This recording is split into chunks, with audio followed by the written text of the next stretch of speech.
Azərbaycan prezidenti müasir zəmanəmizin ən güclü liderlərindən biridir. Bütün dünyada buna şahid. Onunla ancaq dost olmaq lazımdır. Ancaq dost olmaq olar, bəli. Hətta bu ifadəni də işlədir. Elman, çox maraqlı məqamlara toxundunuz. Azərbaycan prezidentinin apardığı müstəqil siyasət bu çox vacibdir. Bizim bugünkü böyük uğurlarımızın təməl səbəblərindən biri prezidentin apardığı müstəqil siyasətdir. Milli maraqlara söykənən siyasətdir. Ona görə də başımız dik, alnımız açıqdır. Ona görə biz son 80 ildə heç bir xalqın qazanmadığı böyük zəfəri qazanmışıq. Azərbaycan prezidentinin apardığı siyasətin regionda, bütövlükdə Asiyada və Avropada yaratdığı dəyişikliyə qardaş Türkiyə Cumhuriyyətinin prezidenti Rəcəb Tayyip Erdoğan öz çıxışında toxundu. Prezident Rəcəb Tayyip Erdoğan da zəfər paradındakı çıxışında dünyaya çox incə, ciddi mesajlar verdi. Mən istəyirəm rejissorumuz hörmətli Rəcəb Tayyip Erdoğan'ın çıxışının o hissəsini təqdim eləsin, sonra söhbətimizi bu istiqamətdə davam etdirək. Değerli dostlarım, kıymetli misafirler, Karabağ zaferi vicdanları kanatan büyük bir adaletsizliği sonlandırmakla kalmadı. Aynı zamanda bölgemizde yeni bir dönemin kapılarını araladı. Vatan muharebesi Asya ve Avrupa'daki jeopolitik dengeleri de değiştirdi. Biz ne kin tutarız ne de geçmişteki acıların tekrar yaşanmasına izin veririz. Dolayısıyla bu zaferi bir son olarak değil, Kafkasya'da kalıcı barışa giden yolun kilometre taşı olarak görüyoruz. Kafkasya'da barışın hakim olmasının Asya'dan Avrupa'ya tüm bölgenin refahına hizmet edeceği kanaatindeyiz. Şunu da burada özellikle vurgulamak isterim. Biz kalıcı barış noktasında son derece ümit varız, iyimseriz. İlham Aliyev kardeşimin kalıcı barışın tesisi için gösterdiği samimi çabaları takdirle karşılıyoruz. Ermenistan Başbakanı Sayın Paşinyan'ın da bu yolda attığı cesur adımları memnuniyetle takip ediyoruz. İnşallah bu muhteşem zafer her iki liderin yapıcı tavrıyla bölgede huzuru ve barışı tahkim edecek kalıcı bir anlaşmayla neticelenecektir. Türkiye olarak bu konuda üzerimize ne düşüyorsa inşallah bunu yapmaya devam edeceğiz. Gelinen noktada Can Azerbaycan'ın hem bölgesinde hem de ötesinde kaydettiği ilerlemeden büyük bir kıvanç duyuyoruz.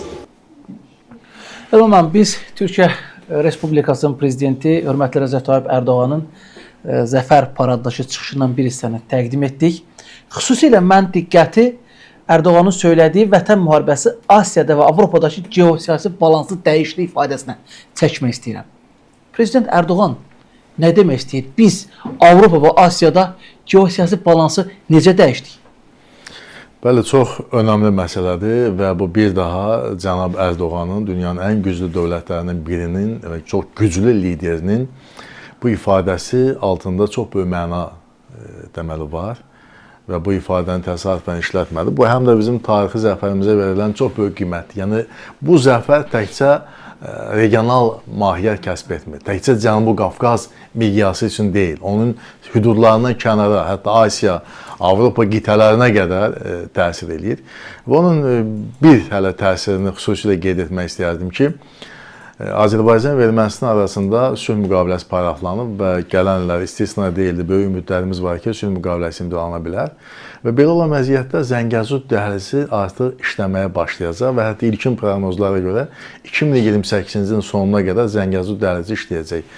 Və 8 avqust Vaşinqton razılaşmaları həm də Zəngəzur dəhlizinin Trump marşrutunun açılmasını özündə etifa edir. Zəngəzur dəhlizi isə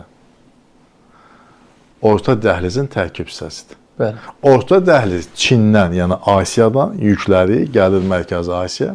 Mərkəzi Asiyadan Xəzərlə gəlir çıxır Azərbaycana.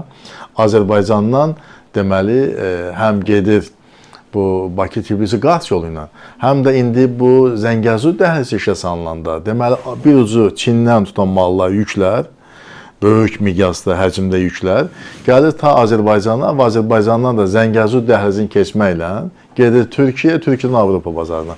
Fikir verirsiniz, nəticə etibarilə bunun çox böyük bir öz-özlüyündə bir münaqişə həllini tapdı. Biz zəfər qazandıq.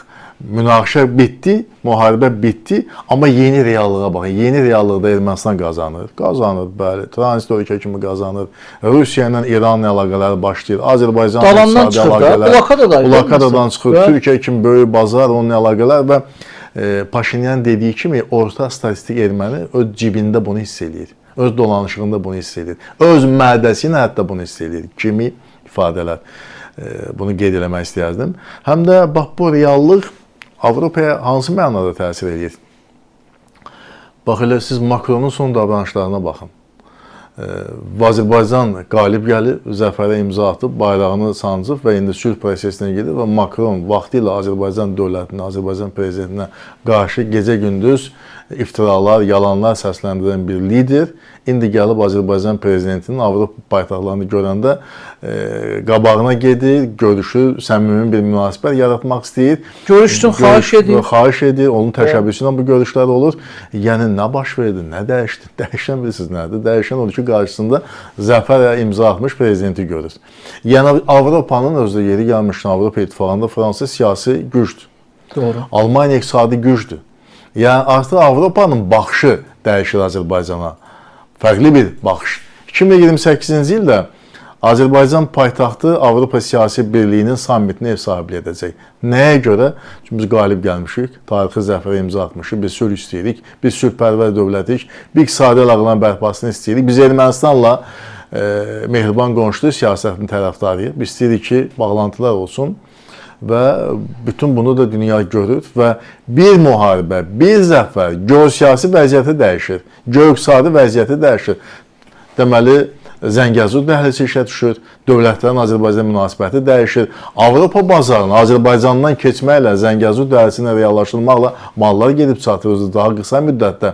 Bu geoiqtisadi, həm də geosiyasi vəziyyətin dəyişməsi anlamına gəlir. Həm də Azərbaycanın beynəlxalq aləmdə, həm Asiya, həm də Avropa qitəsində siyasi çəkisinin daha da inkişafı mənafeyinə xidmət edir. Biz Asiya dedik ki, Çinin rəhbəri Xi Jinping, cənab Xi Jinping dünyanın liderlərindən biridir, əsas liderlərindən biridir. O Azərbaycan prezidentinə xitabən söylüyor ki, siz Çin xalqının köhnə dostusunuz. Çin xalqı 1,5 milyarddır. Onun dostu olmaq, özü də köhnə dostu olmaq, bunu insanlarımız gözəl bilir. Təzə dost və köhnə dost eyni şey deyil. Köhnə dost sınavdan çıxmış dostdur. Köhnə dosta inanırlar, köhnə dosta etibar edirlər.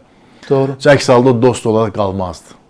Qalmazdı. Sınavdan çıxmayan dost, dost kimi qalmaz. Əgər köhnə dostsa, deməli o bütün sınavlardan şərəflə çıxıb.